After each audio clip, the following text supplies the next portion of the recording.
Hello. Hello everyone. Good morning सगळ्यांना. Very very good morning. कसे आहात सगळे? मजेत ना? मी ही मजेत, एकदम छान सुंदर.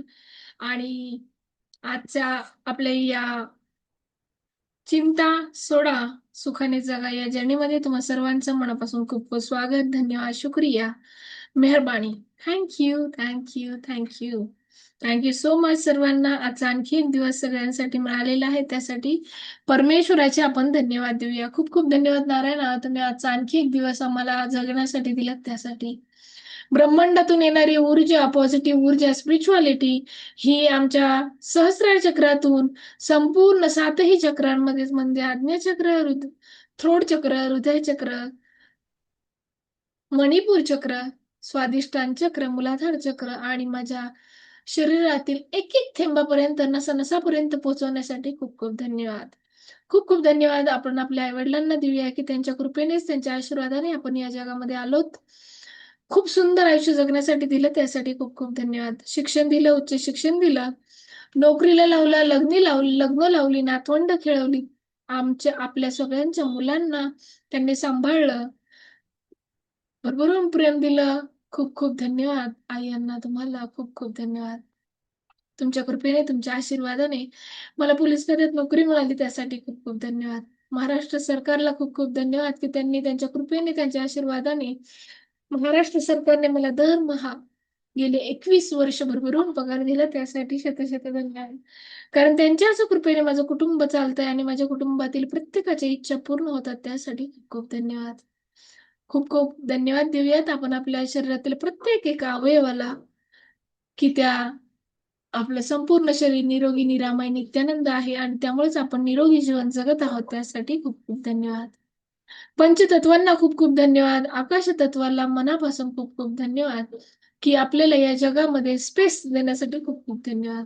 वायू तत्वाला खूप खूप धन्यवाद. ह्या वायू तत्वानेच आपल्या आयुष्यामध्ये नवीन नवीन गोष्टी स्वीकारायच्या आणि सोडून द्यायच्या, याच आपण शिकलो, त्यासाठी खूप खूप धन्यवाद. सूर्यनारायणाचे म्हणजे सगळे तत्वाचे मनापासून खूप खूप धन्यवाद. कारण या सूर्यनारायणामुळे आपल्या आयुष्यामध्ये नवीन नवीन प्रकाश, नवीन नवीन एनर्जी, नवीन नवीन ऊर्जा, नवीन नवीन गोष्टी येत आहेत आणि मावळती बरोबरच आपल्या आयुष्यातल्या निगेटिव्ह गोष्टी निघून जात आहेत, त्यासाठी खूप खूप धन्यवाद. खूप खूप धन्यवाद जलदेवतेला. हे जलदेवता आहे, जलमाता, वरुण देवता, तुम्हाला शत धन्यवाद. तुमच्या कृपेने, तुमच्या आशीर्वादाने जसं संपूर्ण जगामध्ये 72% पाणी दिलं, तसंच पाणी माझ्या संपूर्ण शरीरामध्ये दिलं, त्यामुळेच मला मऊ, मुलायम, सुंदर अशी त्वचा मिळाली, छान अशी सुंदर केस मिळाली. खूप खूप धन्यवाद माझ्या प्रत्येक अवयवाला पाणी देवता, जल देवता, खूप खूप धन्यवाद.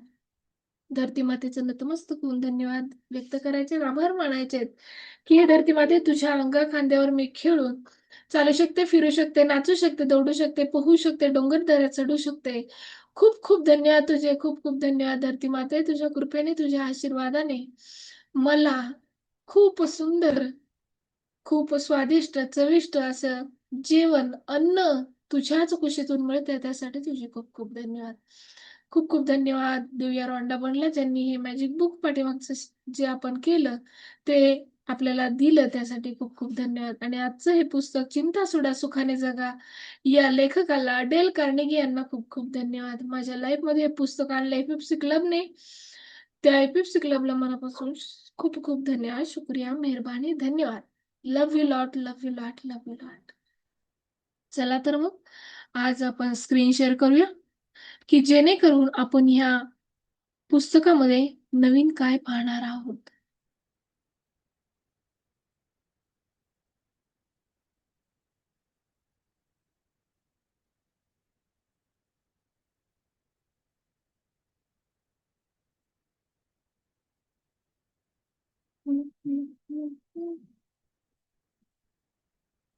आजचा आपला धडा आहे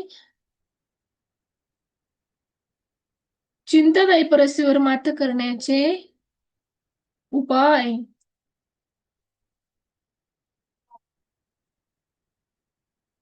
आय होप तुम्ही सर्वजण रोज प्रॅक्टिस करत आहात आणि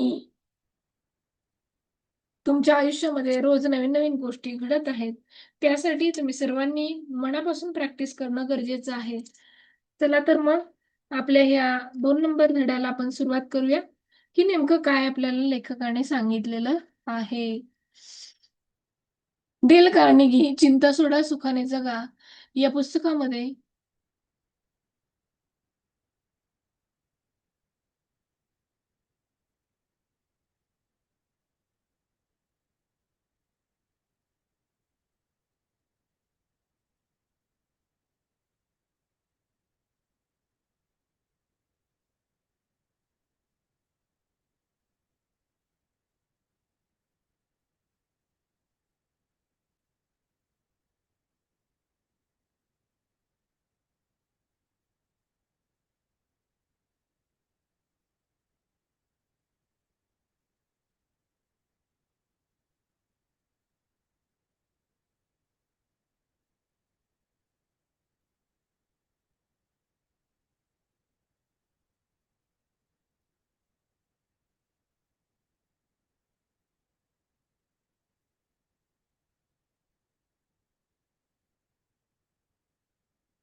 अच्छा, 1 मिनिट.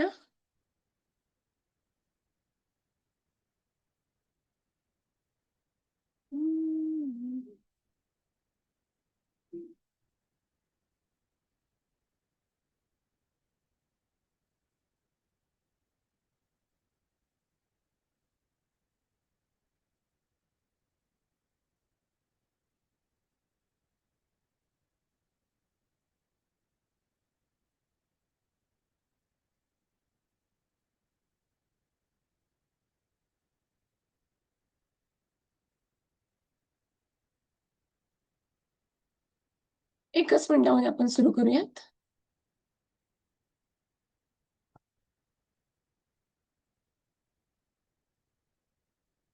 चिंतादायी परिस्थितीवर मात करण्याचे उपाय.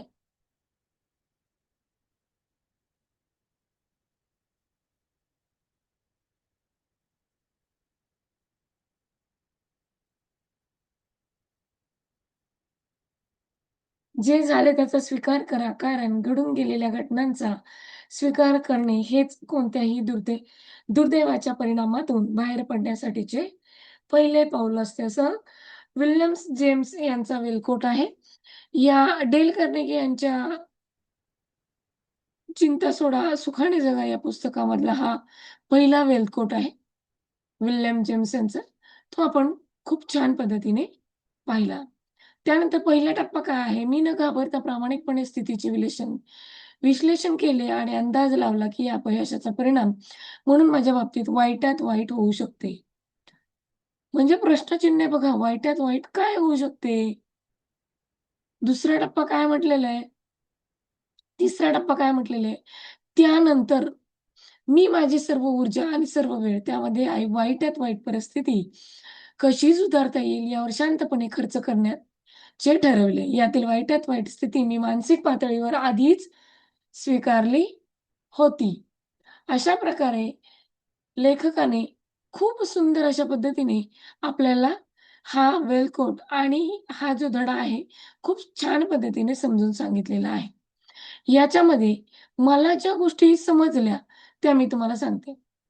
आपल्यासमोर जे काही आहे, त्याचा आनंद घ्या. नाहीतर लवकरच आपल्याला मातीत मिसळून जावे लागेल. हे अगदी खरं आहे. कारण आपण जे नाही त्याचाच विचार करत बसतो. जे आहे त्याचा विचार करत नाही. स्वतःला विचारा, वाईटात वाईट काय होऊ शकतं? जास्तीत जास्त एखाद्या गोष्टीत फेल होऊ शकतो. आवश्यकता पडली तर त्याचा स्वीकार करण्याची तयारी ठेवा. ओके, नुकसान झालंय, स्वीकार करा. झालाय लॉस, ओके, भरून काढायचं. पण शांतपणे वाईटात वाईटाला सुधारण्यासाठी प्रयत्न हा आपला आपण करायला पाहिजे आणि प्रयत्न जर आपण केला नाही, तर आपण सक्सेसफुल होऊ का? नाही होणार. तर आपल्याला काय होईल, ह्याच्यामध्ये आपण अडकून राहू, चिंतेतच अडकून राहू. मग आपण ह्याच्यातून बाहेर पडणार नाही. तर सर्वात महत्त्वाचं आपल्याला काय करायचंय? चिंता ओळखायची. नेमकी कशामुळे चिंता होते, हे स्पष्ट पाहायचं आहे. असं या धड्यामध्ये आपल्याला स्पष्टपणे लेखकाने समजून सांगितलेलं आहे. दुसरी गोष्ट काय आहे, तर आपल्याला वर्तमानात जगायचं आहे. वर्तमानात कसं जगायचं? तर वर्तमानात जगत असताना आपल्याला भूतकाळ आणि भविष्याची चिंता सोडून आजवर जे काय करायचंय ते आज करायचंय असा विचार करून कामाला लागायचं आहे. विचार बदलायचे आहेत. अगदी नकारात्मक आपण वारंवार विचार करतो. पण नकारात्मक विचारांऐवजी सकारात्मक विचार करायचे आहेत. आपण पाहिलं पाठीमागे जे मॅजिक बुक हे पुस्तक घेतलं होतं, त्याच्यामध्ये सकारात्मकतेकडून नकारात्मकतेकडून सकारात्मककडे कसं जायचं? मग एक्झाम्पल मी सांगते. माझ्या डोक्यात जर सारखी चिंता आहे, माझी मुलगी वारंवार मोबाईल पाहते. खरंच ती अभ्यास करत असेल का? एक्झाम्पल. तर हा विचार सकारात्मकतेकडे कसा वळवायचा? की मी असा विचार करायला पाहिजे, माझी मुलगी फक्त आणि फक्त लॅपटॉपवर, टॅबवर अभ्यास करते. ती खूप चांगल्या पद्धतीने अभ्यास करते. ती खूप चांगला अ, अकाउंट म्हणा, मॅथेमॅटिक्स म्हणा, या विषयांमध्ये खूप चांगल्या पद्धतीने अभ्यास करते. तिला सगळं समजतंय आणि ती फक्त कामापुरता मोबाईलचा वापर करत आहे. म्हणून काय करायचे? विचार बदलायचे, कृती करायचे. प्रत्यक्षात ग्रॅटिट्यूड लिहायचे. आपण ते आपले विचार न करता समस्येवर उपाय शोधून कृती करायची आहे. श्वासावर नियंत्रण ठेवायचं. राग येते, चिडचिड होतं, चिंता येते, वरी येते, तर श्वास आपला वाढतो. तर आपल्याला काय करायचंय? श्वासावर नियंत्रण ठेवण्यासाठी खोल श्वास घ्यायचा आहे. मन शांत ऑटोमॅटिक व्हायला सुरुवात होते. कृतज्ञता ठेवायची आहे. बोलायचे, विचार करायचा आहे, लिहायचं आहे. मग सगळ्या गोष्टी कृतज्ञतेने होतात. मग कृतज्ञता काय करायची? जे आहे त्याबद्दल आभार मानायचे आहेत आणि कारण सुद्धा त्याच्यावर व्यक्त करायचं आहे. मन व्यस्त ठेवायचं आहे. चांगल्या कामात किंवा छंदात मन व्यस्त गुंतवायचं आहे. समस्या स्वीकारायच्यात. हो, ही एक समस्या आहे आणि ती स्वीकारायची. काही गोष्टी आपल्या नियंत्रणात नसतात, हे स्वीकारलंच पाहिजे. स्वतःशी संवाद साधायचा अगदी. स्वतःला सकारात्मक शब्द बोलायचेत. सकाळी लवकर उठायचं मनीषा? येस, सकाळी लवकरच उठायचं. ग्रॅटिट्यूड लिहायचेत. ग्रॅटिट्यूड बोलायचेत. स्वतःशी संवाद करायचा आहे. स्वतःला सकारात्मक शब्द बोलायचे आहेत आणि सपोर्ट करायचा आहे. गरज वाटल्यास कुटुंब किंवा इतर मित्रांना बोला, सपोर्ट करा. तेही आपल्याला सपोर्ट करतील. शांतता साधा. ध्यान, प्रार्थना आणि शांत वेळ स्वतःसाठी द्या. आपण इतरांसाठी देतोच, पण स्वतःसाठी द्यायचं आहे. चला तर मग अशा प्रकारे आपण इथे समराईज केलेला आहे हा चॅप्टर. तर तुम्हा सर्वांचे मनापासून खूप खूप धन्यवाद, शुक्रिया, मेहरबानी.